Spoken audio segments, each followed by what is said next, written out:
زموږ په کور کې ډېر انسانان د پیرانانو سره په عذاب دي او د پیرانانو اثر وي ورباندې و د دې دپاره علاج. محترمه وروره، دا د پیرانانو کومه مسله چې ده د جنیاتو کم اثرات چې دي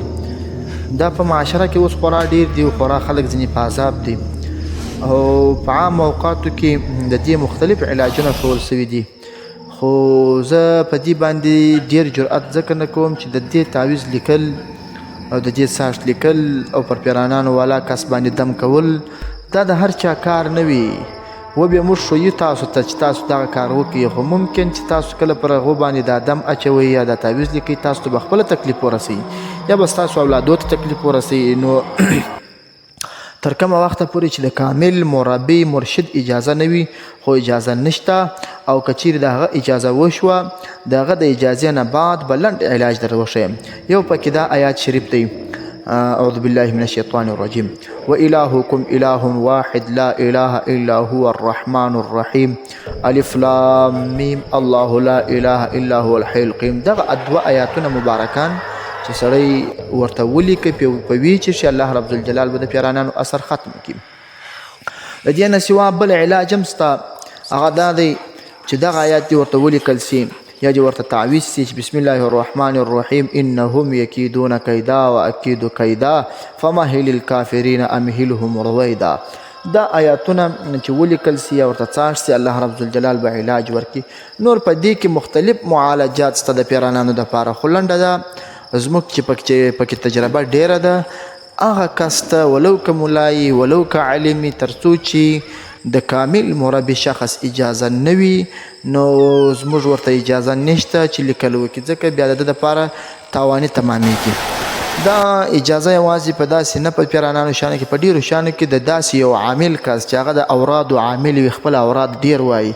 اجازه ډېره مفیده تمامیږي. ځکه حافظ جلال الدین سیوطي رحمه الله په فتاوای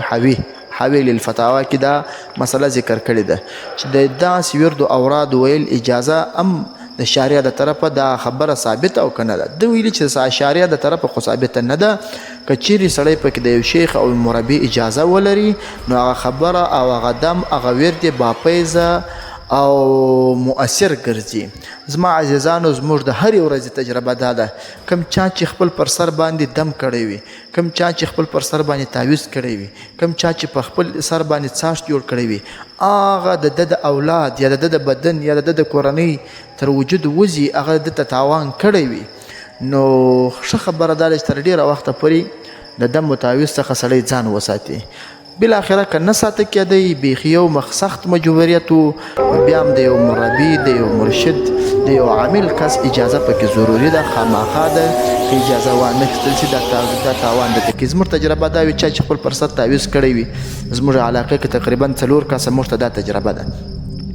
4 کسه موږ په یو کال کې دا تجربه لرو چې کم چا خپل پر سر تعویضونه کول اولادونه یې لیونیان دي، کم چا چې خپل پر سر تعویضونه کول کورنۍ کې بې اتفاقي دي، کم چا چې خپل پر سر تعویضونه کول کورنۍ کې د پیرانانو او د جنیاتو اثرات دي، کم چا چې خپل پر سر تعویضونه کول کورو ته پیرانان اور وراچي په مشاهده باندې خلک ویني. تقریبا دا چې تاسې